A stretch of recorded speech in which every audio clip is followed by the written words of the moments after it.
नमस्कार मंडळी, आज आपण मँगो फालुदा बनवत आहोत। तर यासाठी मी रेडीमेड प्रीमिक्स वापरत आहे। तर इथे हा कोणत्याही प्रकारचा स्पॉन्सर्ड व्हिडिओ नाही आहे किंवा मी कोणत्याही कंपनीची जाहिरात करत नाही आहे। मी इथे डीमार्टमधून मला 50% ऑफमध्ये हे म्हणजे हे पॅकेट मिळालेलं, पॅक मिळालेलं। तर मी ते वापरून बघत आहे की त्याची टेस्ट कशी आहे, छान आहे की नाही। तर इथे मी आता प्रीमिक्स आहे ना पूर्ण डिशमध्ये काढून घेतलेला आहे आणि मला आवश्यकतेनुसारच मी इथे बनवणार आहे। मी इथे हे सर्व पॅकेट यूज नाही करणार आहे।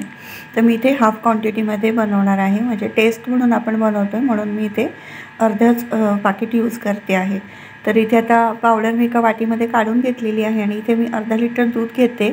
तर त्यांनी ते सूचना लिहिलेल्या आहेत त्याप्रमाणे मी हे काम करते। तर इथे 1 लिटर दुधामध्ये साधारण 1 ते 1.5 ग्लास पाणी टाकून हे बाकीचे हे पूर्ण पाकीट त्यामध्ये मिसळून गरम करून एक 10 ते 12 मिनिटं छान उकळून आपण फ्रीजमध्ये गार करून हा मँगो फालुदा बनवू शकतो। अशा प्रकारे इथे त्यांनी सूचना लिहिलेल्या आहेत। पण मी इथे हाफ क्वांटिटीमध्ये बनवत आहे, त्यामुळे मी इथे अर्धा लिटर दूध वापरते आणि अर्ध्या क्वांटिटीमध्ये हे पावडर वापरलेली आहे।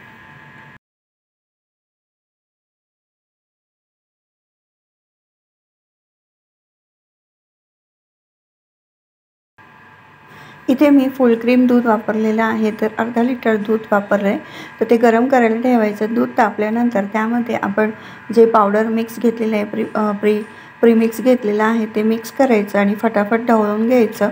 आणि या दुधामध्ये साधारण मी 2 वाट्या पाणी टाकलेलं आहे।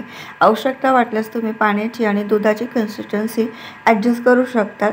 आपल्याला किती घट्टसर किंवा पातळसर हवं आहे, कारण की फ्रीजमध्ये थंड करायला ठेवल्यानंतर थोडंसं घट्ट होतं फालुदा, त्यामुळे आपण कन्सिस्टन्सी ॲडजस्ट करायची आहे। आता छान ढवळत राहायचं। ती पावडर मिक्स केल्यानंतर नाही तर खाली बुडाशी म्हणजे भांड्याच्या तळाशी चिटकू शकते आणि जळू शकतं, म्हणून सतत ढवळत राहायचं आणि उकळायचं। थोडंसं घट्टसर होत आलं की गॅस बंद करायचा आणि आपण फ्रीजमध्ये छान थंड करून घ्यायचं।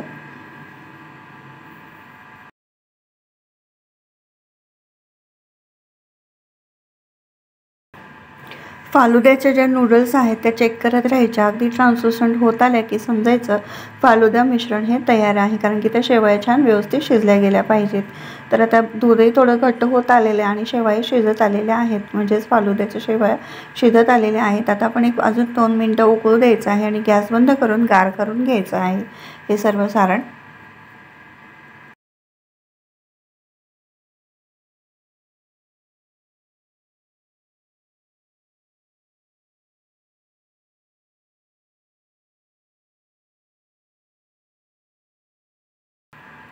फालुद्याचे मिक्सचर व्यवस्थित फ्रीजमध्ये गार होत आहे तोपर्यंत आपण एका वाटीमध्ये 1 चमचा सब्जा बी, म्हणजे त्या फालुद्याच्या प्रीमिक्समध्ये सब्जा बी असतातच, पण मला आवडतात जास्त टाकून सब्जा बी त्या फालुद्यामध्ये, त्याच्यामुळे मी अजून 1 चमचा सब्जा बी घेतले आणि पाण्यामध्ये ते भिजवायला ठेवलेलं आहे। तोपर्यंत आपलं मिक्सचरसुद्धा गार होतं।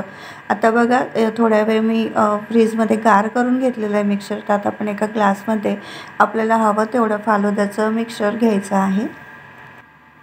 हा फालुदा आपण रेग्युलर म्हणजे विदाऊट आईस्क्रीमसुद्धा खाऊ शकतो, पण आईस्क्रीम टाकून अजून त्याची टेस्ट वाढते, म्हणून मी ते मँगो फ्लेवरचंच आईस्क्रीम आहे घेतलेलं। तर इथे ग्लासमध्ये मँगो फालुदा घेतल्यानंतर त्यावरती 1 ते 2 स्कूप आपण मँगो फ्लेवरचं आईस्क्रीम घेतलेले, तसंच टुटी फ्रुटी टाकायचे आणि सब्जा बी तुम्हाला जास्त आवडत असेल तर तुम्ही एक्स्ट्रा ॲड करू शकतात आणि मस्तपैकी थंडगार असं मँगो फालुदा आपण सर्व करायचा आणि एन्जॉय करायचा।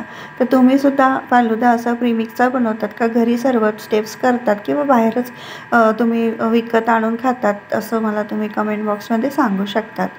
तर भेटूयात आपण आता पुढच्या व्हिडिओमध्ये। व्हिडिओ पाहिल्याबद्दल खूप खूप धन्यवाद। थँक्यू।